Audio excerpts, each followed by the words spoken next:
কোনো মানুষের মধ্যে যদি আল্লাহর সন্তুষ্টি লাভের আশায় মানুষের কল্যাণ সাধনা, ইনসাফ প্রতিষ্ঠা করা, মুসলিম মিল্লাতের চেতনা ধারণ করা এবং মানুষের অধিকার আদায় করার মানসিকতা থাকে এবং সেটার জন্য তিনি যদি লড়ে যান, সংগ্রাম করে যান, এমত অবস্থা যদি তার এই চেতনার কারণে তিনি আক্রমণের শিকার হন এবং মারা যান, সন্দেহাতীতভাবে তিনি শাহাদাতের মর্যাদা লাভ করবেন ইনশাআল্লাহ তাআলা। ইমানদারের মধ্যে যদি আল্লাহর সন্তুষ্টি লাভের জন্য জীবন বাজি রাখার মানসিকতা থাকে এবং তার অসৎ কাজে বাধা প্রদান, অন্যায়ের বিরুদ্ধে তার প্রতিরোধ এবং ইনসাফ প্রতিষ্ঠার মানসিকতা লালন করার কারণে তিনি যদি আক্রমণের শিকার হন, তাহলে সেক্ষেত্রে তিনি অবশ্যই শাহাদাতের মর্যাদা লাভ করবেন। সেই জায়গা থেকে শরীফ ওসমান হাদিকে আল্লাহ তাআলা শাহাদাতের মর্যাদা দান করুন, আমরা সেই দোয়া করি।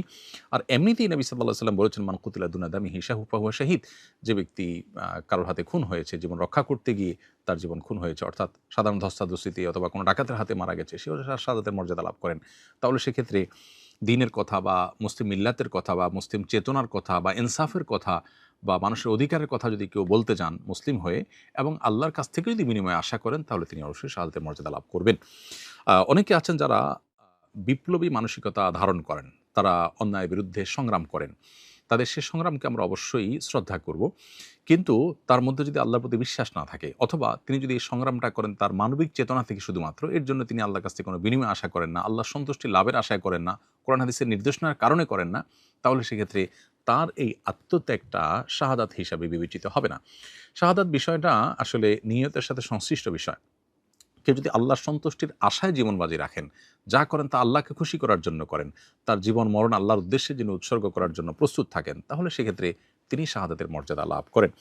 আমরা দোয়া করি শরীফ ওসমান হাদির সমস্ত ভুল ত্রুটি মাফ করে আল্লাহ তাআলা তাকে শাহাদাতের সর্বোচ্চ মাকাম দান করেন এবং তার সুখ সন্তপ্ত পরিবারকে সান্ত্বনা সইবার শক্তি নসিব করেন এবং সেই সাথে এখান থেকে অনুপ্রাণিত হয়ে আমাদেরকে আল্লাহর সন্তুষ্টির লাভের আশায় জীবন বাজি রাখার মানসিকতা আমাদেরকে ধারণ করার তৌফিক দান করুন। বস্তুবাদের এই পৃথিবীতে আমরা বেশিরভাগ মানুষ দুনিয়ার মোহে এতটা মোহাবিষ্ট হয়ে গেছি যে আমরা প্রত্যেকটা মানুষ শুধু বাঁচার জন্য সংগ্রাম করি এবং মরতেই যখন হবে তখন আল্লাহর রাহে আমি জীবন বাজি রেখে যেন মরতে পারি, আমি যেন অন্যায়ের বিরুদ্ধে কথা বলতে গিয়ে যেন আমার মৃত্যু হয়, আমার মৃত্যুটা যেন শাহাদাতের মৃত্যু হয়, আল্লাহর সন্তুষ্টি লাভের আশায় যেন আমি জীবন বাজি রাখতে পারি, সেই চিন্তা, সেই চেতনা আমাদের প্রত্যেকটা মানুষের মধ্যে থাকা দরকার, এজ এ ইমানদার আমাদের মধ্যে থাকা দরকার। আল্লাহ রাব্বুল আলামিন শরীফ ওসমান হাদির ভালো গুণগুলো দিয়ে আমাদের তরুণ সমাজকে ভরে দিন এবং সেই তরুণ সমাজকে অন্যায়ের বিরুদ্ধে ইনসাফ প্রতিষ্ঠার জন্য, ন্যায় নিষ্ঠ হওয়ার জন্য এবং মুসলিম মিল্লাতের কল্যাণ সাধন করবার জন্য এবং আল্লাহর সন্তুষ্টির উদ্দেশ্যে মানবতার কল্যাণ সাধন করবার জন্য সবাইকে